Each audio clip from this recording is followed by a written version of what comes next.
मो स्वामी मृत्यु परे मु बहुत एका होईगली। मोर केवल 5-6 मासर झियो थिला। मु तांको पई रहुथिली। घरे आमर एक जेसीबी थिला, किंतु मो स्वामी चली जिबा परे मु जने युवक ड्राइवर को नियुक्ति देली। धीरे धीरे आमर कथबार्ता बढ़िला एवं से मते सबु किछिरे साहाय्य करिबा आरंभ कले। गोटिए संध्यारे से घर को आसिले। मु तांकु रात्रि भोजन पई निमंत्रण कली। आमे एकाठी खाइलु। से खाई सारी जिबाकु जाउथिले। तापरे मु तांको हाथ धरिली एवं एपरी घटना घटिला। मोर नाम सोनाली। मु 28 वर्ष वयस्का एवं जणे गृहिणी। मु जणे विधवा। आमर परिवार बहुत भल थिला। प्राय 4 वर्ष पूर्वे मु राहुल नामक जणे युवकंकु विवाह करिथिली। राहुल स्नातक थिले। से बहुत सुंदर थिले एवं तांकर फिल्म हीरोर पतला शरीर थिला। तांको परिवारर समृद्धि जोगु से एक जेसीबी मेसिन किणी एहाकु चलाइथिले। गारे कोनोसी स्थानरे कोनोसी जेसीबी नथिला, तेणु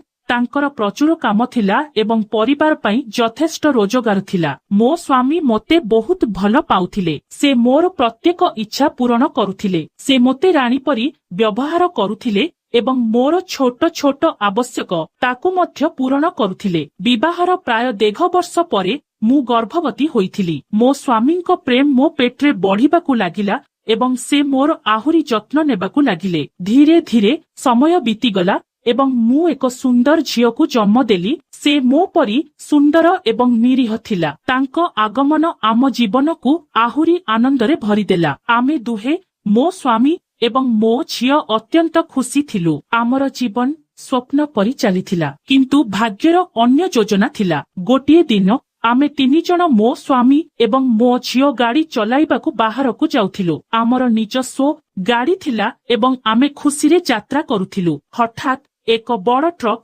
आसी आमको धक्का देला। सेही भयंकर दुर्घटनारे मो आखि सामनारे मो स्वामी मृत्यु हेला। मु एवं मो झियो कौनसी प्रकारे बंची गलु, किंतु मोर खुशीर जीवन मुहूर्तकरे भांगीगला। सेही मुहूर्तरे मते लागिला जेपरी मु निश्वास बंद करिदेबी। मु बंचिबार इच्छा हराइली। मो स्वामी मृत्यु परे मु बहुत कांदिली। मु बहुत शोक कली, किंतु कांद तांकु फेरी आनिला नाही। मते लागिला जेपरी तांको सहित मो जीवन शेष होईगला। किंतु मो कूଳରେ केवल 6 ରୁ 7 मासर झियो थिला। ता विषୟରେ भाबी मु आगकु बढ़िबाकु चेष्टा कली। जदि मु आत्महत्या करिथांती तेबे सेही निष्पाप पिलाटीर कण होइथांता। एही भावना मते धरी रखिथिला। मो स्वामीଙ୍କ मृत्यु परे घरकु टंका आसीबा बंद होई जाइथिला, कारण जेसीबी ड्राइवर आउ सेठारे नथिला। तापरे मु 2 मास पई मो बापा मांको घरकु गली। मो बापा मां मोर बहुत जत्न नेइथिले। सेमाने मते बुझाइले जे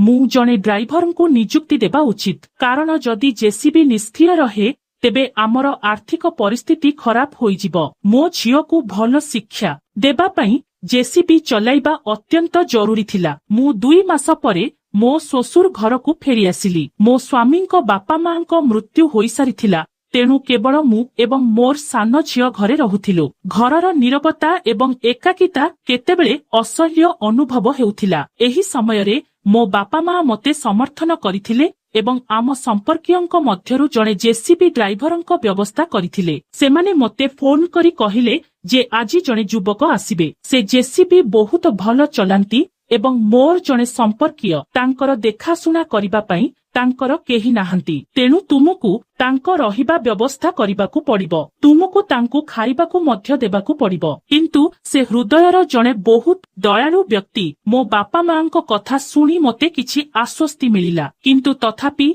मो भितरे शून्यता एवं एकाकिता सबुबेले रहिगला। मो जीवनर सेही समय एते कष्टकर थिला जे मु प्रति मुहूर्तरे मो स्वामी को मने पकाउथिली एवं मो आखिरु लुह झरुथिला। किंतु सेही समयरे मते मो झियो पई निजर जत्न नेबाकू पड़िला, कारण से मोर एकमात्र समर्थन थिला। विजय नामक सेही युवक बहुत सचोट थिले। से मो सहित अधिक कथा हेउनथिले, किंतु मोते काहा सहित कथा हेबाकू पड़ुथिला। मु बहुत एकाकी अनुभव करुथिली, तेणु विजय सहित कथा हेबा व्यतीत मोर अन्य कोनोसी विकल्प नथिला। प्रति संध्यारे जेतेबेले से कामरू घरकू फेरी आसुथिले, मु तांकू फोन करुथिली ଏବଂ ଆମେ ବହୁତ ସମୟ ପର୍ଯ୍ୟନ୍ତ କଥା ହେଉଥିଲୁ। ବିଜୟ ବହୁତ ସୁନ୍ଦର ଥିଲା। ତାଙ୍କ ଆଖିରେ ଏକ ବିଶେଷ ଚମକ ଥିଲା ଯାହା ମୁଁ ପ୍ରକୃତରେ ପସନ୍ଦ କରୁଥିଲି। ଗୋଟିଏ ଦିନ ବିଜୟ କାମକୁ ଗଲା। ଅପରାହ୍ନ ପ୍ରାୟ 4ଟା ହେବ। ତାପରେ ହଠାତ୍ ମୋ ଝିଅକୁ ପ୍ରବଳ ଜ୍ୱର ହେଲା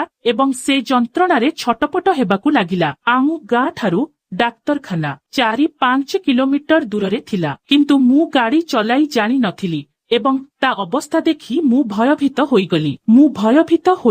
ମୁଁ ଜାଣି ନଥିଲି କଣ କରିବି। ସେହି ଭୟରେ ମୁଁ ତୁରନ୍ତ ବିଜୟଙ୍କୁ ଫୋନ କରି କାନ୍ଦି ପକାଇଲା ସ୍ୱରରେ କହିଲି, ବିଜୟ, ମୋ ଝିଅ ବହୁତ ଅସୁସ୍ଥ। ମୋ ଝିଅକୁ ବହୁତ ଜ୍ୱର ହୋଇଛି। ତାକୁ ଡାକ୍ତରଖାନା ନେବାକୁ ପଡ଼ିବ। ତେଣୁ ମୁଁ ଭୟଭୀତ ସ୍ୱରରେ ବିଜୟଙ୍କୁ ପଚାରିଲି, ତୁମେ ତୁରନ୍ତ ଆସିପାରିବ କି? ସେ ତୁରନ୍ତ ତାଙ୍କ କାମ ଛାଡ଼ି ହଠାତ୍ ଘରକୁ ଫେରିଗଲେ। ସେ ଆମର 4 ଚକିଆ ଗାଡ଼ି ଷ୍ଟାର୍ଟ କଲେ ଏବଂ ଆମେ 3 ଜଣ ବିଜୟ ଏବଂ ମୁଁ ସିଧା ହସ୍ପିଟାଲକୁ ଗଲୁ। ଡାକ୍ତର ମୋ ଝିଅକୁ ପରୀକ୍ଷା କଲେ, ତାକୁ ଇଞ୍ଜେକ୍ସନ ଦେଲେ ଏବଂ କିଛି ଔଷଧ ଲେଖିଦେଲେ। ମୁଁ ମୋ ଝିଅକୁ ପାଖରେ ଧରି ବସିଲି। ତାର ଅବସ୍ଥା ଦେଖି ମୋ ଆଖିରୁ ଲୁହ ଝରି ଆସିଲା। କିନ୍ତୁ ବିଜୟ ମୋତେ ଅପାର ସାହସ ଦେଲେ। ଡାକ୍ତର କହିଲେ, ଚିନ୍ତା କରିବାର କୌଣସି ଆବଶ୍ୟକତା ନାହିଁ। ଔଷଧ ପରେ ସେ ସୁସ୍ଥ ହୋଇଯିବ।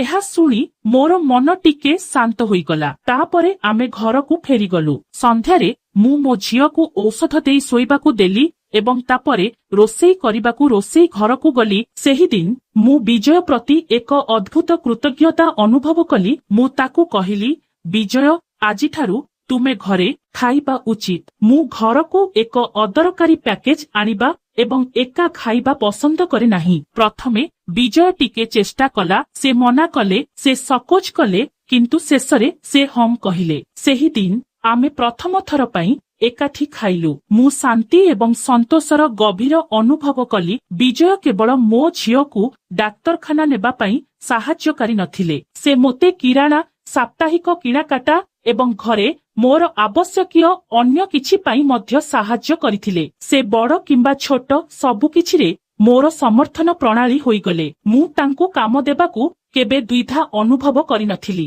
କାରଣ ସେ ସବୁବେଳେ ସବୁକିଛି ପାଇଁ ଉତ୍ସର୍ଗୀକୃତ ଥିଲେ। ଧୀରେ ଧୀରେ ଆମ ମଧ୍ୟରେ ଏକ ଅଜବ ସମ୍ପର୍କ ଗଢ଼ି ଉଠିଲା। ହୁଏତ ମୁଁ ସୁଶାନ୍ତଙ୍କୁ ପସନ୍ଦ କରିବାକୁ ଆରମ୍ଭ କରିଥିଲି ଏବଂ ମୁଁ ତାଙ୍କ ପ୍ରତି ଏକ ନିର୍ଦ୍ଦିଷ୍ଟ ଆକର୍ଷଣ ଅନୁଭବ କଲି। ସେହିଦିନ ରାତ୍ରି ଭୋଜନ ପରେ ଆମେ ବହୁତ ସମୟ ଧରି କଥାବାର୍ତ୍ତା କଲୁ। ଆମର କଥାବାର୍ତ୍ତା ସମୟରେ ମୁଁ ତାଙ୍କୁ ପଚାରିଲି, ବିଜୟ, ତୁମେ ଏବେ ବିବାହ ଯୋଗ୍ୟ ବୟସର ହୋଇଗଲ। ତୁମେ କେବେ ବିବାହ କରିବ?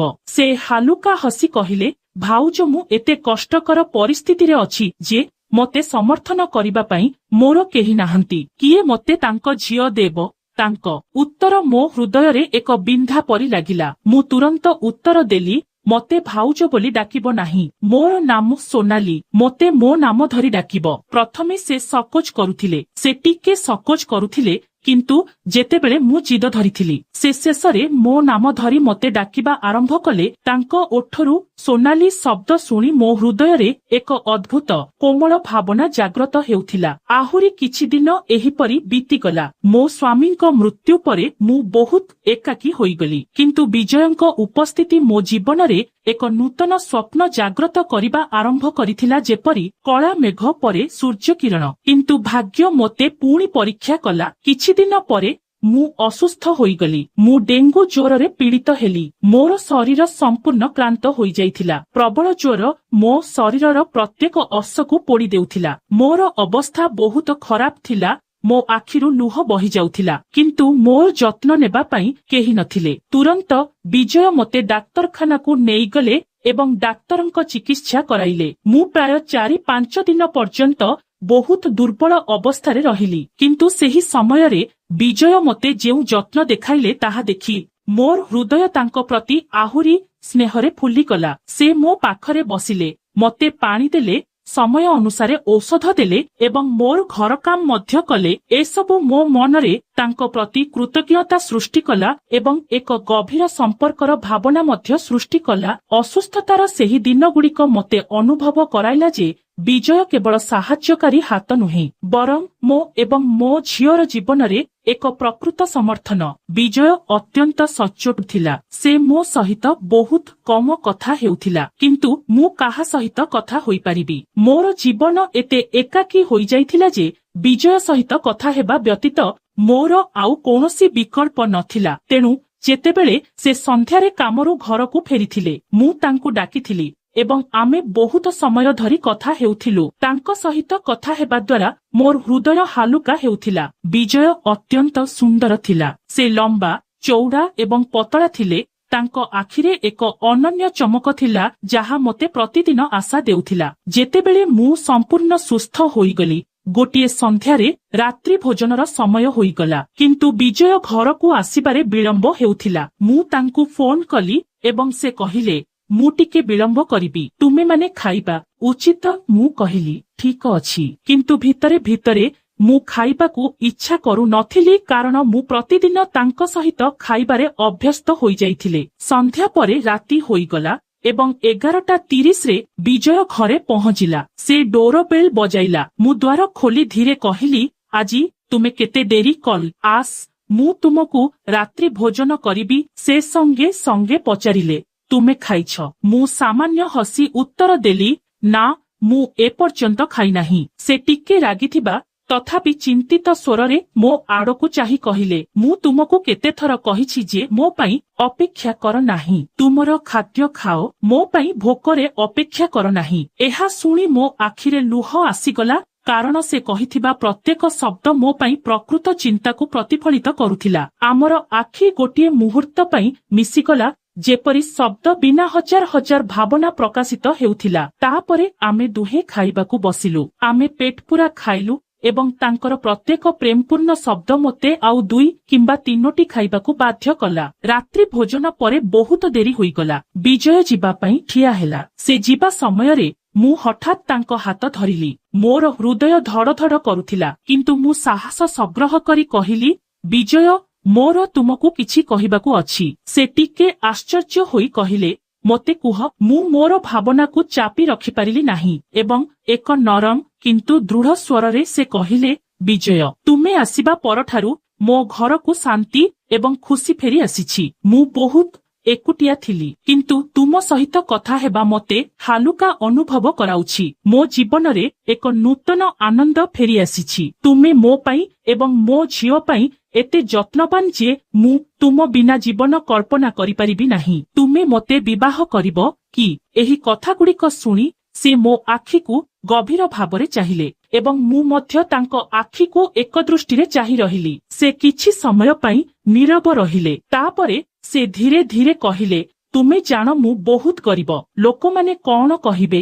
ମୁଁ ତୁମକୁ ବିଶ୍ୱାସଘାତକତା କରିଛି। ତୁମର ପରିସ୍ଥିତି ପାଇଁ ମୁଁ ତୁମକୁ ବିବାହ କରିଛି। ସତ କହିବାକୁ ଗଲେ ମୁଁ ମଧ୍ୟ ତୁମକୁ ବହୁତ ପସନ୍ଦ କରେ, କିନ୍ତୁ ସମାଜ ତାଙ୍କୁ ବାଧା ଦେଲା ଏବଂ ମୁଁ ଦୃଢ଼ ଭାବରେ କହିଲି, ମୋର ସମାଜ ସହିତ କିଛି କରିବାର ନାହିଁ। କେବଳ ମୋର ବିଶ୍ୱାସ ମୋ ପାଇଁ ଗୁରୁତ୍ୱପୂର୍ଣ୍ଣ ଏବଂ ମୋର ତୁମ ଉପରେ ପୂର୍ଣ୍ଣ ବିଶ୍ୱାସ ଅଛି। ଏହି କଥାଗୁଡ଼ିକ ତାଙ୍କ ଆଖିରେ ଲୁହ ଆଣିଦେଲା। ସେ ତୁରନ୍ତ ମୋତେ ତାଙ୍କ ବାହୁରେ ଦୃଢ଼ ଭାବରେ ଘୋଡ଼ାଇ ଦେଲେ, ଯେପରି ତାଙ୍କର ମଧ୍ୟ ଏହା ଥିଲା। ଏହି ଭାବନା ମୋ ହୃଦୟରେ ବହୁତ ସମୟ ଧରି ଚାପି ରହିଥିଲା। ମୁଁ ତାଙ୍କୁ କୁଣ୍ଢେଇ ପକାଇଲି। ଆମ ଆଖିରୁ ପ୍ରେମର ଲୁହ ବହିଗଲା। କିଛି ସମୟ ପରେ ଆମେ ଅଲଗା ହୋଇଗଲୁ, କିନ୍ତୁ ଆମ ହୃଦୟ ମଧ୍ୟରେ ଦୂରତା ସବୁଦିନ ପାଇଁ ଶେଷ ହୋଇଯାଇଥିଲା। ଆମେ ଆମର ପ୍ରଥମ ଚୁମ୍ବନ ଓଠରେ ବାଣ୍ଟିଥିଲୁ ଏବଂ ସେହି ମୁହୂର୍ତ୍ତରେ ଆମର ପ୍ରେମ ଅତୁଟ ହୋଇଗଲା। ପରେ ଆମେ ଅନେକ ଦିନ ପର୍ଯ୍ୟନ୍ତ ଏହି ପ୍ରେମରେ ବୁଡ଼ି ରହିଲୁ। ଆମର ସମ୍ପର୍କ ଧୀରେ ଧୀରେ ସୁନ୍ଦର ହୋଇଗଲା। ଆମେ ପରସ୍ପରର ସ୍ୱଭାବ ଏବଂ ଅଭ୍ୟାସକୁ ପ୍ରଶଂସା କରିବା ଆରମ୍ଭ କଲୁ ଏବଂ ସେ ପୂର୍ବ ଅପେକ୍ଷା ମୋ ଏବଂ ମୋ ଝିଅର ଯତ୍ନ ନେବାକୁ ଲାଗିଲେ। ମୁଁ ତାଙ୍କଠାରେ ଏକ ଜୀବନବ୍ୟାପୀ ସାଥୀ ଏବଂ ଏକ ଦୃଢ଼ ସମର୍ଥନ ପ୍ରଣାଳୀ ପାଇଲି। ତେଣୁ ଆମେ ବିବାହ କରିବାକୁ ନିଷ୍ପତ୍ତି ନେଲୁ। ପରେ ଆମେ କୋର୍ଟକୁ ଯାଇ ବିବାହ କଲୁ। ମୋ ବାପା ମା ମଧ୍ୟ ବହୁତ ଖୁସି ଥିଲେ, କାରଣ ସେମାନେ ଜାଣିଥିଲେ ଯେ ବିଜୟଙ୍କର ଏକ ବହୁତ ଭଲ ସ୍ୱଭାବ ଅଛି ଏବଂ ସମାଜରେ ବିଜୟ ଏବଂ ମୋର ସୁନ୍ଦର ଝିଅ, ଆମେ 3 ଜଣ ଏକ ବହୁତ ଖୁସି ଜୀବନ ବିତାଉଛୁ। ବନ୍ଧୁଗଣ, ତୁମେ କଣ ଭାବୁଛ? ବିଜୟ ଏବଂ ମୁଁ ବିବାହ କରି ଠିକ୍ କି ଭୁଲ କରିଥିଲୁ? ଦୟାକରି କମେଣ୍ଟ ଆପଣଙ୍କର ମତାମତ ଛାଡ଼ନ୍ତୁ। ଜୀବନରେ ଆମେ ଯେତେ ଦୁଃଖ, କଷ୍ଟ ଏବଂ ଦୁଃଖଦ ପରିସ୍ଥିତିର ସମ୍ମୁଖୀନ ହେଉ ଆମେ କେବେ ବି ଆଶା ହରାଇବା ଉଚିତ ନୁହେଁ। ତାଙ୍କ ସ୍ୱାମୀଙ୍କ ମୃତ୍ୟୁ ପରେ ସୋନାଲି ଭାବିଥିଲେ ଯେ ତାଙ୍କ ଜୀବନ ଶେଷ ହୋଇଯିବ, କିନ୍ତୁ ସେ ତାଙ୍କ ଝିଅ ପାଇଁ ସାହସ ସଂଗ୍ରହ କଲେ ଏବଂ ଯେତେବେଳେ ସେ ସମ୍ପୂର୍ଣ୍ଣ ଏକାକୀ ଥିଲେ ବିଜୟ ତାଙ୍କ ଜୀବନରେ ଆସିଲେ। ସେ ଟଙ୍କା ଦେଇ ନୁହେଁ, ବରଂ ତାଙ୍କର ପ୍ରକୃତ ଯତ୍ନ, ନିଃସ୍ୱାର୍ଥପର ସେବା ଏବଂ ପ୍ରକୃତ ପ୍ରେମ ଦେଇ ତାଙ୍କ ଜୀବନକୁ ପୁନର୍ବାର ସ୍ଥାପନ କରିଥିଲେ। ପ୍ରକୃତ ପ୍ରେମ ଟଙ୍କା କିମ୍ବା ସାମାଜିକ ପ୍ରତିଷ୍ଠା ବିଷୟରେ ନୁହେଁ। ପ୍ରକୃତ ପ୍ରେମ ସେହି ବ୍ୟକ୍ତିଠାରୁ ମିଳିଥାଏ ଯିଏ କଷ୍ଟକର ସମୟରେ ଆପଣଙ୍କ ସହିତ ଛିଡା ହୁଏ ଏବଂ ଯିଏ ଆପଣଙ୍କ ଏବଂ ଆପଣଙ୍କ ପରିବାରର ସମ୍ପୂର୍ଣ୍ଣ ଯତ୍ନ ନେଇ ସେହି ଆପଣଙ୍କ ପ୍ରକୃତ ଜୀବନ ସାଥୀ। ଯଦି ଆପଣ ବିଜୟ ଏବଂ ମୋର ପ୍ରେମ କାହାଣୀ ଉପଭୋଗ କରିଛନ୍ତି ତେବେ ଭିଡିଓକୁ ଲାଇକ୍, ସେୟାର ଏବଂ ଚ୍ୟାନେଲକୁ ସବସ୍କ୍ରାଇବ କରିବାକୁ ଭୁଲନ୍ତୁ ନାହିଁ। ଧନ୍ୟବାଦର ନମସ୍କାର। ଦେଖା ହେବା ଆଉ ଏକ ନୂଆ କାହାଣୀରେ। ନମସ୍କାର। ଖୁସିରେ ରୁହନ୍ତୁ, ଭଲରେ ରୁହନ୍ତୁ। ଭଗବାନ ସବୁବେଳେ ଆପଣମାନଙ୍କୁ ଖୁସିରେ ରଖିଥାନ୍ତୁ। ଜୟ ଜଗନ୍ନାଥ।